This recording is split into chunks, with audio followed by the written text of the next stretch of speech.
Okay, two quick scene versions down. I don't know how many to go, but this is going to be photo stamping, okay? So photo stamping just means printing, stamping on top of photo prints of whatever it might be. It could be a sunset, could be other types of things. You can even have buildings in a setting or something like that. But for scenic stamping, kind of a generic sky type of background works the best without any kind of objects in it. But like I said, I mean, people have done all kinds of versions of photo stamping.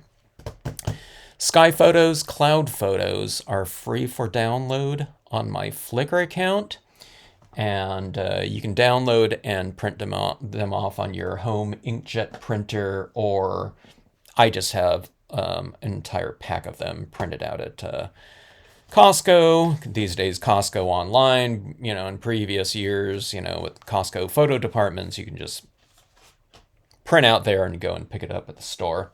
Okay, so we're going to change up a little bit here. StazOn can work on photo paper, okay? But instead of StazOn, I'm going to go with dye-based inks. I think the dye-based inks work really well with photo paper. Okay, so here's the considerations when thinking about a type of photo to stamp on, okay? Now we're going to stamp on the top of this, but anything in the background is going to show or show through open areas, okay? Now when it comes to something like text like this, I probably don't want to print it over an area like this that's light and dark like that. Black over the top of this darker blue, you're not really going to be able to read that. So I picked a photo that had some lighter areas up here in the corner if I'm going to stamp out that quote stamp up there. Okay, now another thing I'm not going to do is I'm not going to put that moon in here. If you go with a darker, card and maybe there's a darker area, then you can do that sun or moon and it'll stand out. But on this one, not really so much, so I'm not going to use it, okay? I have a lot of different types of photos online that people can access. And like I said, download and print out for free if they have a home inkjet printer. If you get it uploaded, sometimes places like Shutterfly have, like 200 free prints or something like that, deals like that. Or for me, with Costco, I don't know, it's like the 4x6s are really inexpensive. There's something like, I don't know what they were at the time, 13 cents a print or something like that. I had probably 30 prints made or something like that, five of each of, six different cloud backgrounds. I don't know, maybe it was more. Maybe it was 10 different backgrounds, but like three of each or something like that. Okay, so stamp and hold, allow that water-based ink to kind of penetrate and transfer onto this emulsion-coated photo paper here, okay? But they print out great, and that will adhere. It's not like going to be sitting on the top of that paper and taking forever to dry or anything like that. Water-based inks dry really easy and fast on photo paper, okay? So it's not like a printed postcard or something like that that we're stamping on where it's printer's ink and it's been sealed off. This is your emulsion type of paper. So, when you're doing a print job at home, they don't want that ink to take forever to dry or anything like that. So it's a relatively fast drying ink. Not like StazOn or something like that, but these inkjet printers, I think they're water-based too. So using water-based media on it is the way to go. All right, so a couple different, I wanted to show you some different looks on this paper. So one of them has a little bit more contrast in color. One of them's a little bit more monochrome, grayscale. All right, let's get our fisherman in here.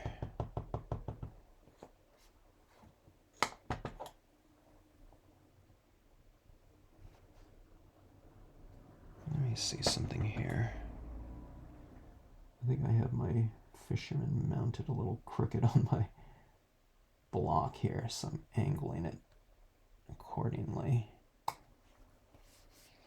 I might have angled it too much, but not bad. These cloudy types of scenarios gives it a real kind of mystic feel, which is appropriate to go along with the mystic trees right stamp here. Okay, now I'm getting to it, but one of the things about photo paper is that it's, in this case, I'm using the glossy ones, okay, glossy prints, is that colored pencil really doesn't work on, you know, super glossy, smooth surfaces like this. So I'll show you what I'm going to use instead of colored pencil if I, you know, if I want to add in some extra shading.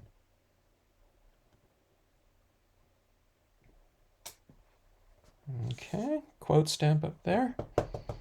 I'm kind of curious to see what the paint is going to look like on here.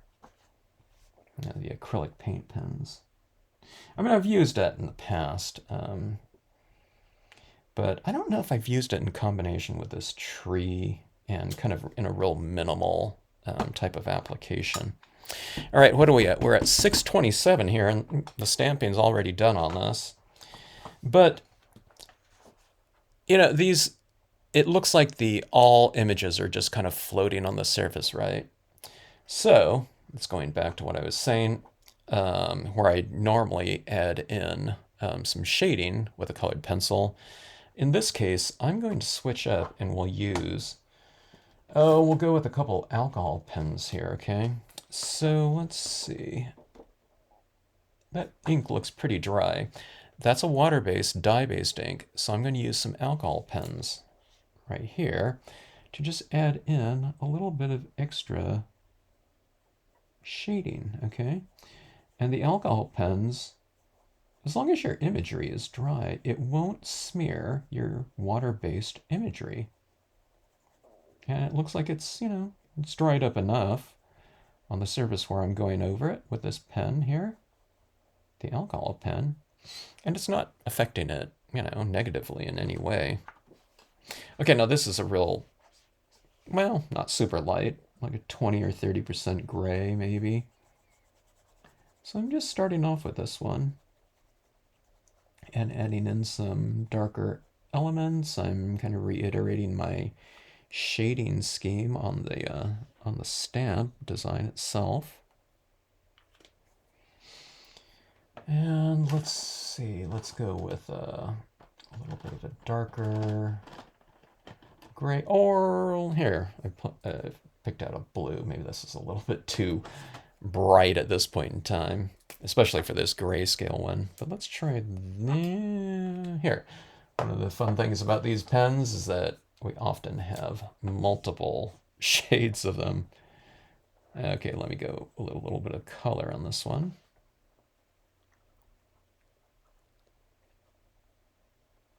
A little bit of a violet tinge there, but not, you know, fairly light still. Okay, now let me go with a little bit of a darker version. It's kind of a violetish blue, and I'm adding it at the base of some of these rocks. I'm not toning them all out and just coloring them in uniformly. I'm kind of adding it at the base of some of these rocks in here, okay? So see this big rock right here? You add it at the base and a little bit in the water like this.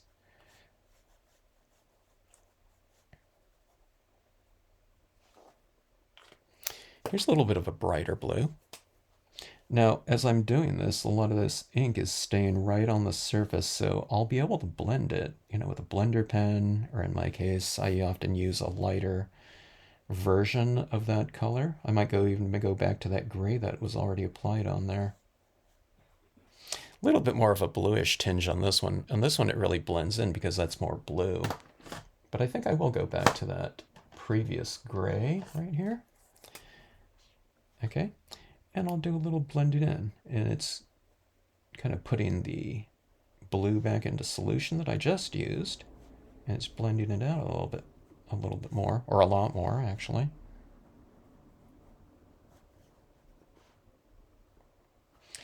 And how about a little bit of kind of a mossy looking green? Maybe that's a little bit too light. Let's go a little bit of a slightly darker, brighter green right here.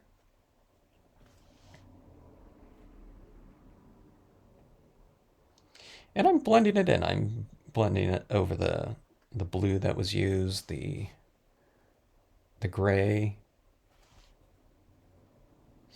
Yeah, it's kind of warmed it up a little bit, I think.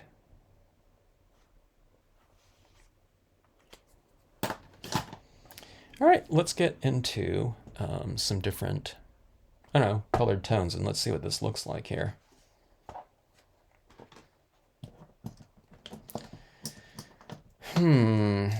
Let's go with this orange. Okay, so my orange really kind of harmonized in with the background quite a bit because, you know, that paper is a real orangish tone. But this one's blue, so let's try something here. Let's go with a little bit more green because green's a good, you know, kind of analogous color to blues, right? Blues and green. So I'm going to use a little bit more green in this one. And then I'll move into my other colors as well. So a little bit more of a green influence in here. So in a fall type of, you know, color scenario situation.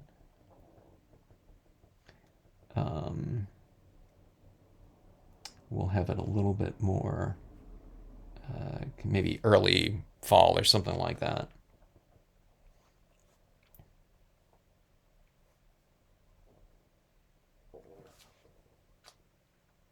Maybe I'll do it on this one too. I think we'll approach it in the same way.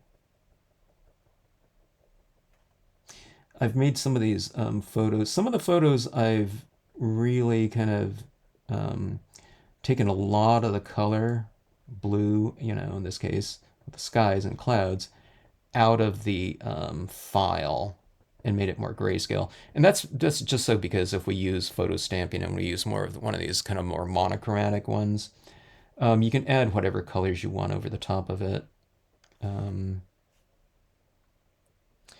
Like on this one right here, if this was real blue as it is, you know, you're not going to do some sort of like transparent colors like alcohol inks or dye-based inks over the top of that blue. You're not going to put like an orange over in this area right here. But on this one, you kind of can because I'm talking about transparent colors. These are opaque colors.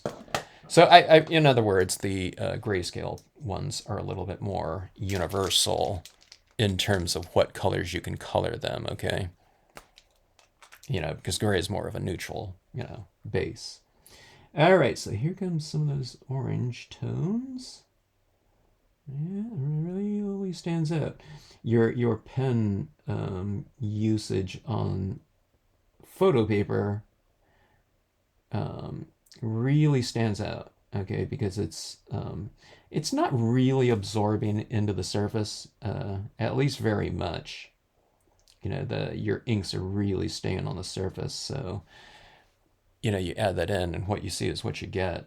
You know, when it dries, it doesn't change too much in appearance because it's not continuing to soak into the paper or something like that, like it could on, you know, these wood grain or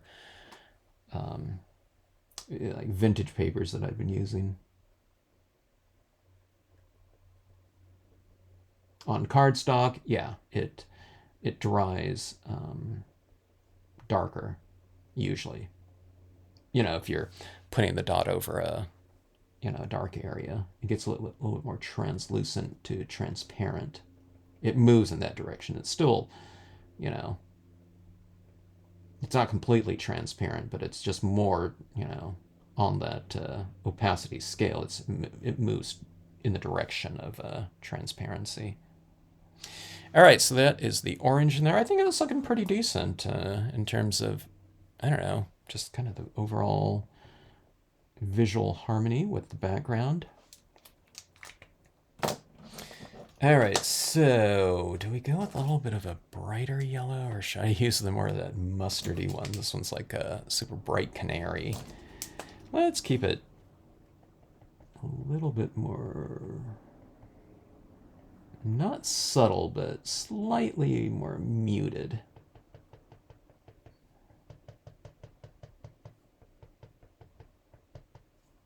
If you want to do a spring type of tree, there's no reason why you can't do that. You know, I don't know, put blossoms up there or something like that. You know, instead of fall. But on this one, I'm working around this quote here, so, you know, we're putting it in theme with the quote.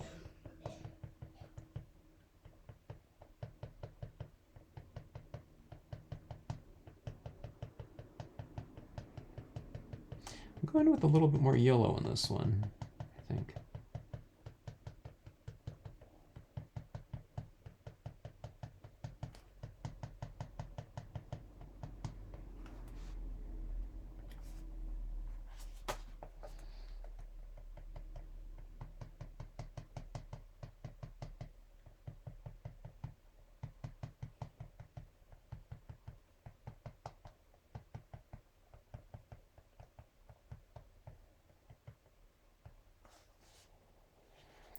All right. A little bit of fall foliage. I think that's looking pretty decent.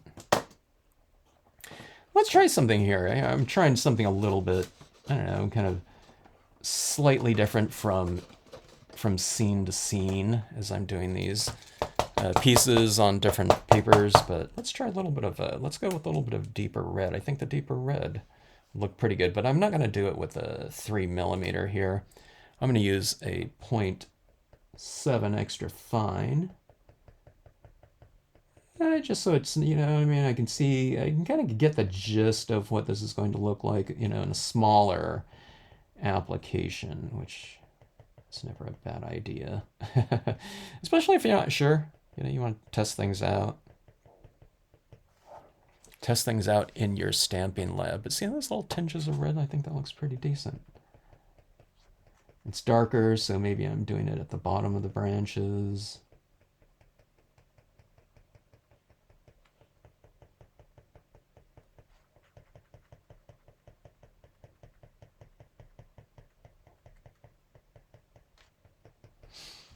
And let's put some of those red leaves down on the rocks and floating around in the water.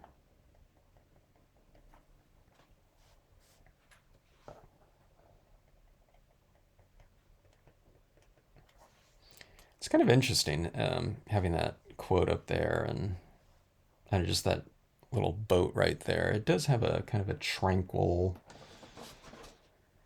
kind of spirit to it, I think.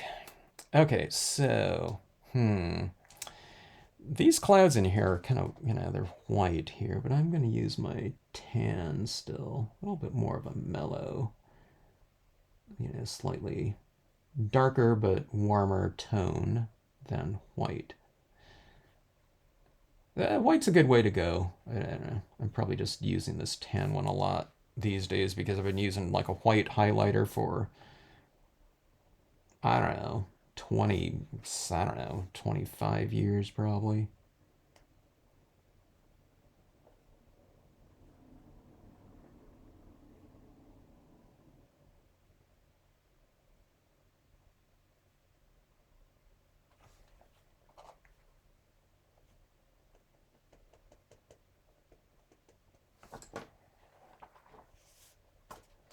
You can see, put some of it on these tree trunks like this. Some of these tree trunks get a little bit darker, like underneath the foliage, so I don't, you know, put a highlight on it because it's more in the dark, but just let your eye be the judge of it. Take a look and see what things are looking like as you're working on them.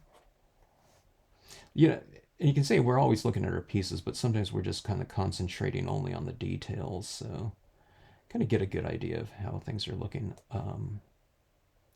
overall. You know, hold the card out at arm's distance or something like that. Okay, so that is that. Let's put a little bit of a highlight again on top of the fishing boat, I think.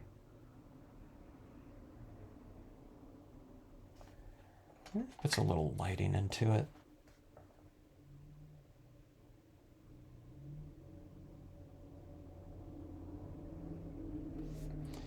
Okay, now, one of the things that I like to do is just what I did on the previous scene, but especially on the photo stamping, I really like to integrate the objects a lot more with the surrounding area. Okay, so what you do is you grab your cotton ball, okay, and you look for areas that are kind of lighter against something areas that are darker. So here's a light area, and here's a darker object, right?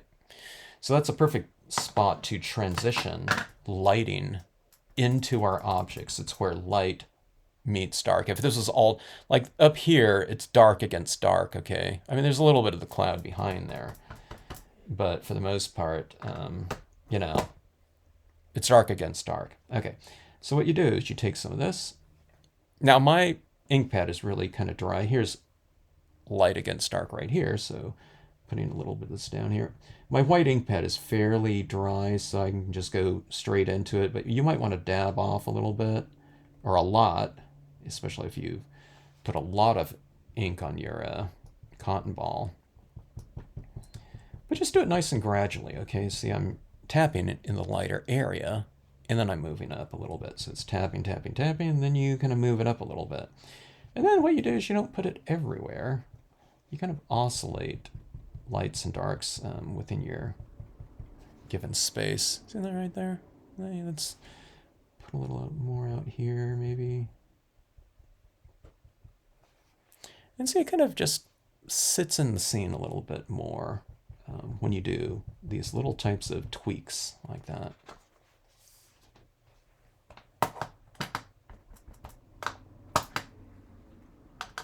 See where this little outcropping goes out into the water? Watch this, what this little pigment ink can do right here. It puts a little bit of that foggy mist right on the front of this, and I think it looks, this area here looks a little bit more varied now. Let's put a little bit of mist over here.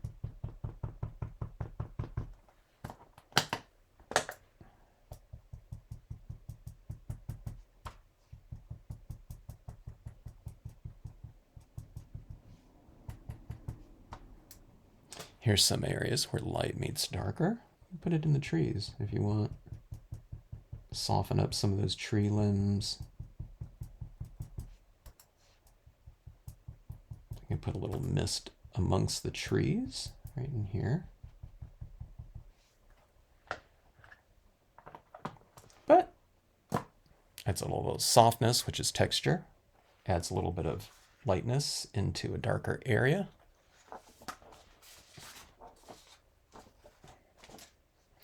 But two different versions, photo stamping versions here. And I don't know, kind of different looks depending on the different background there. A couple of the other scenes like this on the vintage papers.